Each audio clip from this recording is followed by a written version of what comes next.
여러분들은 외국인들이 한국을 볼 때 한국이 부유한 나라라고 생각하는 걸 알고 계셨나요?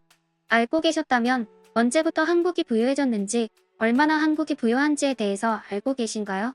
사실 제 영상을 시청하시는 분들이라면 대부분 알고 계실 거라고 믿습니다.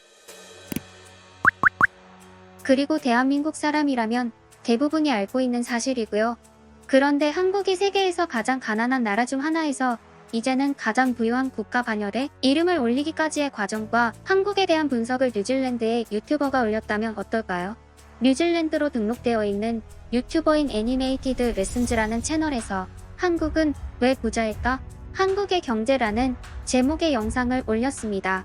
해당 유튜버는 세계의 경제와 역사 등의 지식 정보를 누구나 이해하기 쉽도록 애니메이션으로 만들어서 올리는 유튜버입니다. 해당 유튜버가 올린 한국은 왜 부자일까의 내용을 간략하게 요약해드리자면, 한국이 처음 설립되었을 때 한국은 세계에서 가장 가난한 나라 중 하나였습니다. 세계에서 가장 가난한 나라였던 한국은 1962년부터 살아남기 위해 외국의 원조에 의존해서 2018년까지 연평균 7%의 GDP 성장을 이루어냈습니다. 그렇게 해서 한국은 세계에서 가장 번영한 나라 중에 하나가 되었습니다. 그리고 이제 한국은 많은 어려움을 겪고 있는 국가에 대한 원조를 아끼지 않고 정기적으로 지원하고 있습니다. 20세기 전반은 한국의 역사 중 가장 비극적인 시기였습니다. 1910년 일본이 한반도를 합병하려고 시도하고 1945년까지 한반도를 지배했습니다. 1945년 일본은 무조건적인 항복을 했고, 연합국에 의해 남과 북으로 갈라진 한국은 1950년부터 1953년까지 전쟁으로 인하여 또 한 번의 좌절을 겪습니다. 이렇게 한국은 세계에서 가장 가난한 나라들 중 하나가 되고 말았습니다. 아무도 한국이 이러한 가난에서 벗어날 수 있을 것이라고 믿지 않았습니다. 하지만 희망은 1960년대 군사 쿠데타를 통해 정권을 손에 넣은 박정희 장군으로부터 시작되었습니다. 박정희 정권은 해외 원조에 의존하던 것을 끝내고 시장 경제를 기반을 두고 독립된 국가가 되기를 원했습니다. 수출할 천연자원이 없던 한국 정부는 공산품 수출을 전문적으로 하기로 결정했습니다. 1962년부터 시작된 경제개발 5개년 계획에 따라 국가기술 개발을 최우선으로 하였고, 이때부터 초등교육을 의무화하고 중등직업 및 3차 교육 등의 교육정책에 집중하였습니다. 정부는 섬유와 같은 경공업에 이러한 교육을 받은 기술력 있는 노동력을 투입하였고, 외국인의 투자 유치에 힘썼습니다. 1965년에는 일본과의 관계 개선 차원에서 8억 달러를 지원받고 향상된 기술과 전문 지식들을 배웠습니다.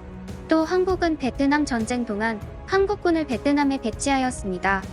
이 대가로 한국은 다른 나라로부터 수출이 개방되고 한국 상품을 더 많이 수출할 수 있게 되었습니다. 그것은 한국의 GDP를 증가시켜 대외 원조에 덜 의존할 수 있게 만들었습니다. 1972년부터는 한국 정부는 중화학 공업에 집중하고 과학과 기술 개발에 많은 투자를 하기 시작했습니다.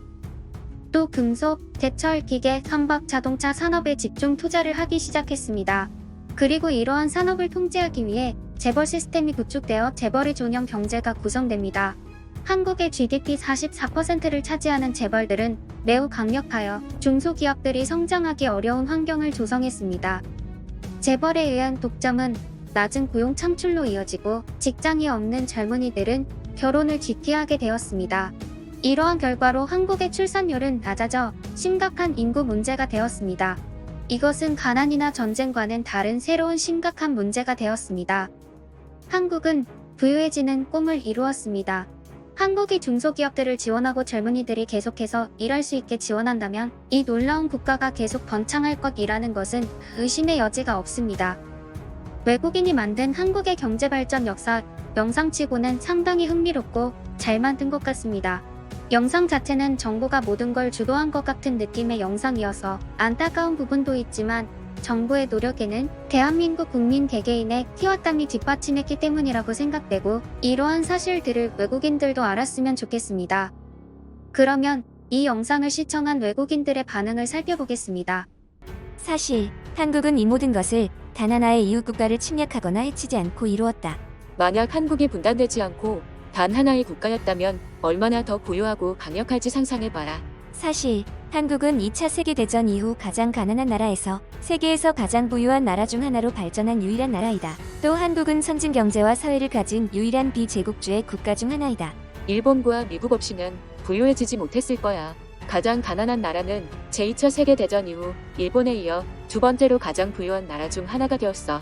서양인들은 한국을 200년 전에 시작된 나라로 생각하지만 한국은 5,000년 전부터 존재해왔다. 한해 침략에서 살아남은 나라지. 그들은 열심히 일하는 유전자를 가졌어. 열심히 일한다고 해서 강한 나라를 만들어주진 않아. 요즘 내 삶에 일어나고 있는 일들, 한국 휴대폰 사용, 한국 드라마 시청, 한국 음식 먹기. 세계에서 가장 성공적인 이야기로 알려진다. 사실 더 이상의 잠재력은 없습니다. 대부분의 사람들은 한국의 놀라운 발전에 긍정적인 반응을 보였고 한국인들의 대단함을 칭찬했습니다. 몇몇의 미꾸라지 같은 댓글들이 보이긴 했지만 시세 많은 사람은 어디에나 있는 법이죠. 영상 길이 조절과 제 의욕 수준의 부족 때문에 원본 영상의 느낌을 많이 살리지 못했습니다. 고정 댓글로 원본 영상 주소를 남겨두겠습니다.